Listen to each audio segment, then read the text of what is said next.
Sahieh Eal-Bukhari 851 narrated Uqba, I offered the Asr prayer behind the Prophet, at Medina. When he had finished the prayer with Taslim, he got up hurriedly and went out by crossing the rows of the people to one of the dwellings of his wives. The people got scared at his speed. The Prophet came back and found the people surprised at his haste and said to them, I remembered a piece of gold lying in my house and I did not like it to divert my attention from Allah's worship, so I have ordered it to be distributed in charity. Sahieh Eal-Bukhari 852 narrated Abdullah, you should not give away a part of your prayer to Satan by thinking that it is necessary to depart after finishing the prayer from one's right side only. I have seen the Prophet often leave from the left side. Sahieh Eal-Bukhari 853 narrated Ibn Umar, during the holy battle of Khabar the Prophet said, whoever ate from this plant that is garlic should not enter our mosque. Sahieh Eal-Bukhari 854 narrated Uqba, I heard Jabir bin Abdullah saying, the Prophet said, whoever eats from this plant, he meant garlic, should keep away from our mosque. I said, what does he mean by that? He replied, I think he means only raw garlic. Sahieh Eal-Bukhari 855 narrated Jabir bin Abdullah, the Prophet said, whoever eats garlic or onions should keep away from our mosque or should remain in his house.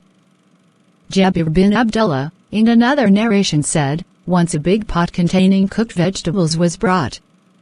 On finding unpleasant smell coming from it, the Prophet asked, what is in it?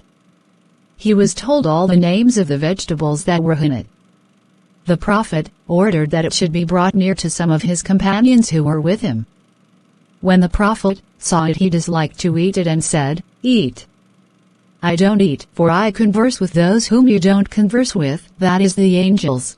Sahieh Eal-Bukhari 856 narrated Abdul Aziz, a man asked Anas, what did you hear from the Prophet about garlic?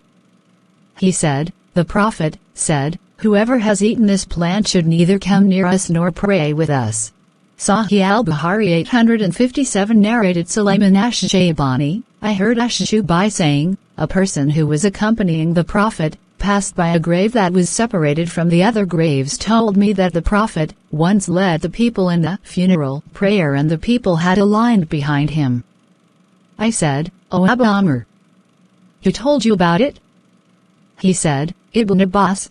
Sahieh Eal-Bukhari 858 narrated Abu Sayyid al-Khudri, the Prophet said, Ghusl, taking a bath on Friday is compulsory for every Muslim reaching the age of puberty.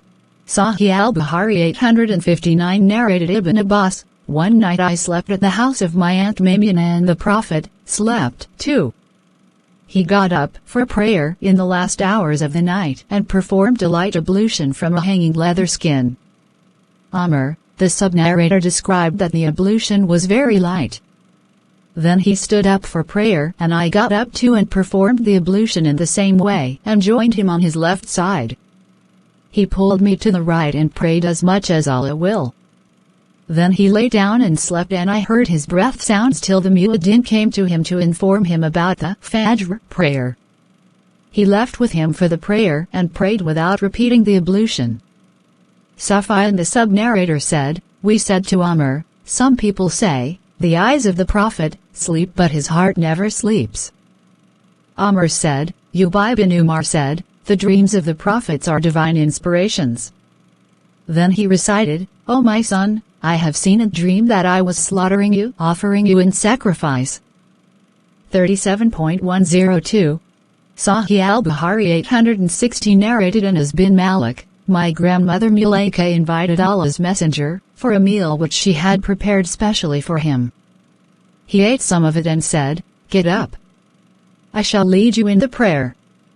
I brought a mat that had become black owing to excessive use and I sprinkled water on it.